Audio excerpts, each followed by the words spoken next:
하나님 감사합니다. 우리가 찬양한 것처럼 나의 평생 자랑 십자가뿐입니다. 십자가의 은혜로 오늘도 섰고 십자가의 은혜로 오늘도 나아갑니다.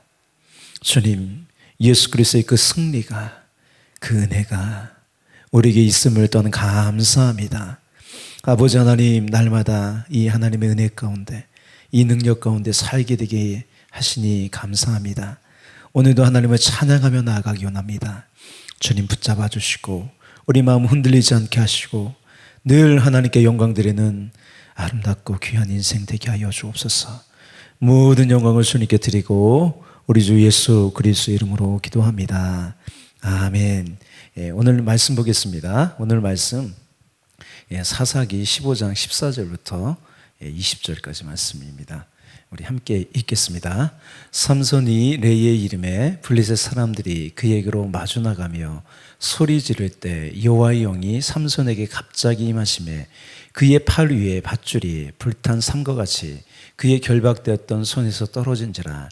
삼손이 나귀의 새 턱뼈를 보고 손을 내밀어 집어들고 그것으로 1000명을 죽이고 이르되 나귀의 턱뼈로 한 더미 두 더미를 쌓았으며 나귀의 턱뼈로 내가 1000명을 죽였도다 하니라.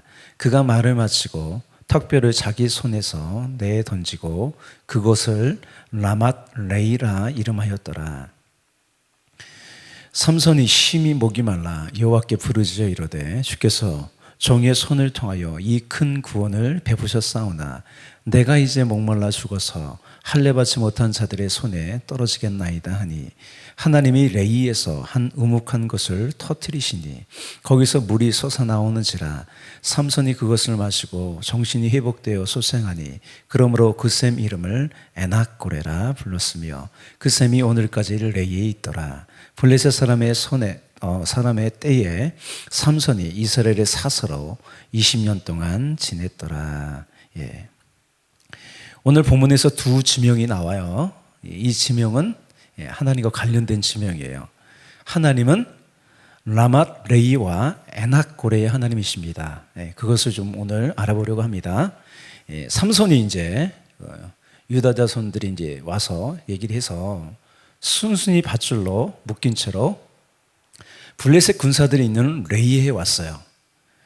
삼손이 이렇게 순순히 잡혀온 이유는요, 하나님이 어떻게 하실 것이라는 어떤 믿음이 있었기 때문이죠. 블레셋 사람들이 그렇게 잡고 싶었지만 할 수 없었던 삼손을 이제 본 거죠. 군사들이 일제히 소리를 지르면서 달려드는 거예요. 마치 맹수가 먹잇감을 보고 포효하는 것 같이 큰 소리를 내며 달려들었어요.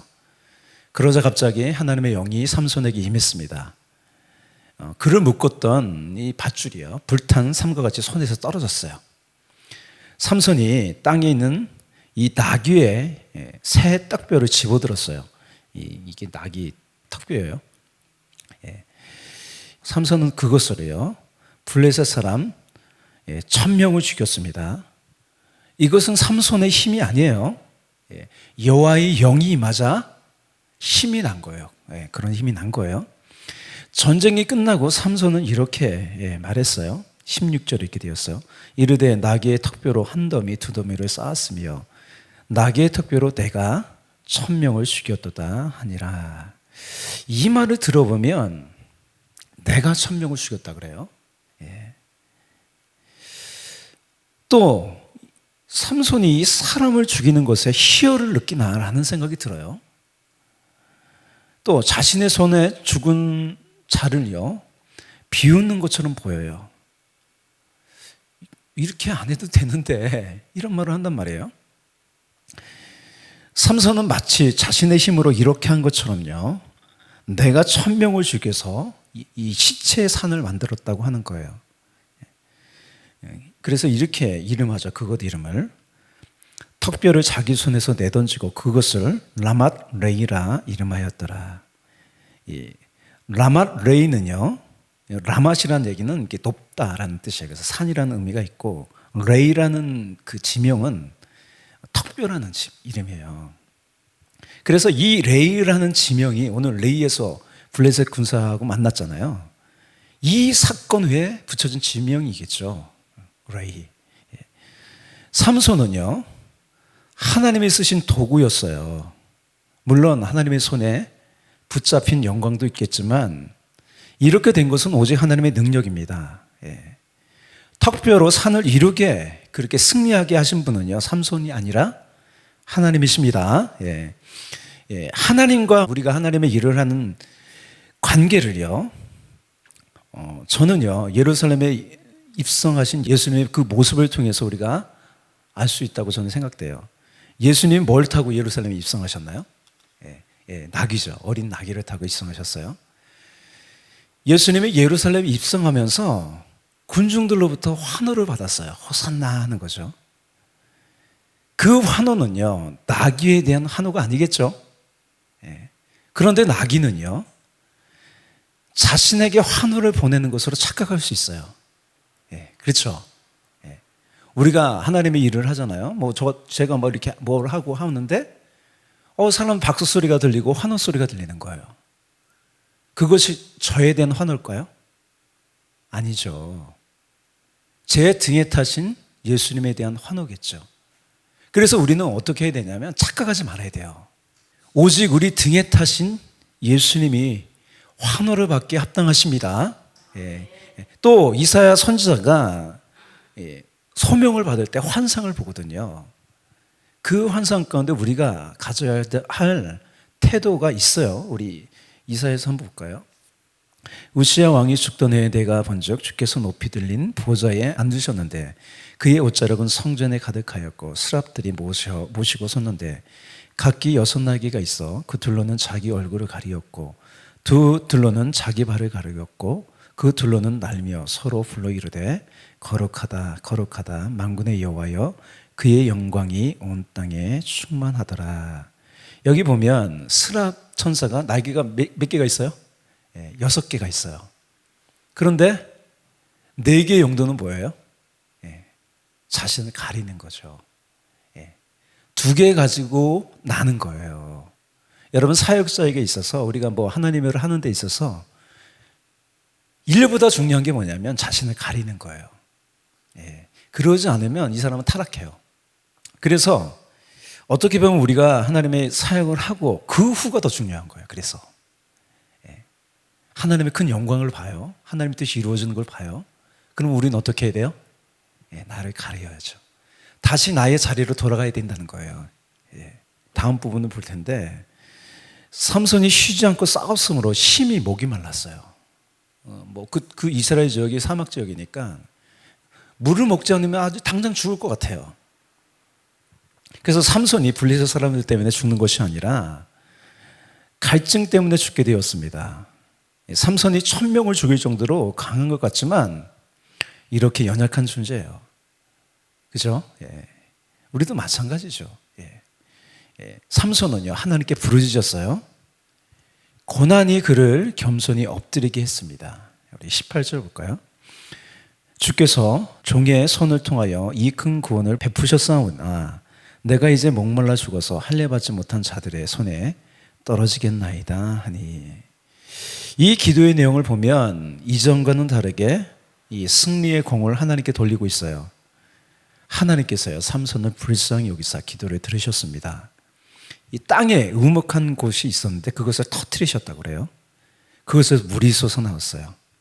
삼손이 그 물을 먹고 살 수 있었어요. 우리 19절을 볼까요? 삼손이 그것을 마시고 정신이 회복되어 소생하니 그러므로 그 샘 이름을 에낙고레라 불렀으며 그 샘이 오늘까지 레이에 있더라. 여러분, 에낙고레 많이 들어봤나요? 안 들어봤어요? 조금 들어본 것 같아요. 저는 에낙고레. 사람들 에낙고레인데 그게 그거예요. 에낙고레라는 뜻은요, 부르짖는 자의 샘이에요. 하나님께서요, 부르짖는 자를 불쌍히 여기시고 샘이 나게 하십니다. 살게 하십니다. 삼손은요, 이스라엘의 사사로서 20년간을 지냈어요. 오늘 본문을 통해서 교훈을 얻을 수 있는 건 뭐냐면 하나님이 함께 하시면 라만 레이, 턱뼈로도요, 창과 칼을 가진 모든 사람을 물리칠 수 있습니다. 또 모든 일이 잘 되고 승승장구할 때 여러분 삼손처럼 교만하게 되지 않도록 항상 십자가를 자랑하세요. 하나님의 은혜로 그렇게 되었다는 것을 잊지 말고 살아야 합니다. 바울은요, 자신을 자랑하지 않아요. 왜냐하면 승리가요, 자신의 지혜나 자신의 능력으로 말미암지 않았다는 것을 잘 알고 있었어요. 예수님의 십자가만을 의지하고 자랑하십시오. 또 성령의 은사와 열매에 관하여 우리가 생각해 볼 수 있어요. 성령의 은사는요, 무언가를 할 수 있는 능력이에요. 그런데 그것보다 더 중요한 것은요, 성령으로 말미암는 인격적인 열매입니다. 성령의 열매가 없으면 아무리 큰 은사를 가졌다고 해도 큰 유익이 없어요. 성령의 열매는요, 그 믿음의 지체와 함께 맺힌 열매예요. 혼자만이 아니라는 거예요. 그래서 성령의 열매가 있는 사람들은 뭐냐면 독불장군하지 않아요. 서로 연합해서요, 함께 가죠. 그게 성령의 열매가 있다는 거죠. 또 여러분, 죽을 것 같은 삶의 위기가 닥칠 때 여러분 물을 찾아 헤매는 것이 아니라 삼손처럼 부르짖으세요. 하나님은요, 에낙골에 부르짖는 자의 샘이 되십니다. 그리고 우리가 위기 때만 부르짖는 게 아니죠, 그죠? 날마다 이렇게 새벽 나와서 새벽 기도 하시면 어떻게 되냐면, 이 늘 기도하는 사람은요, 늘 하나님이 주시는 샘물을 마실 수 있어요. 오늘도 이렇게 기도하며 하나님을 만나고요, 은혜 가운데 오늘 하루 살아갑니다. 하나님은요, 에낙골의 하나님이세요. 이 자리가, 이 시간이요, 하나님께 부르짖는 에낙골의 자리예요. 이곳에 또 우리 마음 가운데, 우리의 삶 가운데 생명의 샘이 흘러 넘칩니다. 우리 기도하겠습니다. 사랑과 은혜가 풍성하신 주님, 감사합니다. 아버지, 오늘도 우리를 이렇게 불러주셔서 하나님을 의지하고 살아갈 수 있는 인생 되게 하시니 감사합니다. 우리가 기도하는 것, 바라는 것, 우리를 통해서 하나님의 뜻이 이루어지는 것입니다. 우리 모든 삶 가운데, 우리 모든 시간 가운데 하나님의 뜻을 이루어드리는 거룩한 인생 되게 하여 주시옵소서. 아버지 하나님, 우리는 죽지 않습니다. 날마다 우리를 붙잡아 주시는 하나님의 은혜 가운데 날마다 살아갑니다. 또 여러 가지 삶의 문제들이 있습니다. 또 아픔이 있습니다. 주님께서 만지시고 고쳐 주시옵소서. 아버지 하나님, 우리의 삶의 자리에 하나님이 베푸시는 샘이 솟아나게 하여 주시옵소서. 감사하고 찬양하며 우리 주 예수 그리스도의 이름으로 기도합니다. 아멘.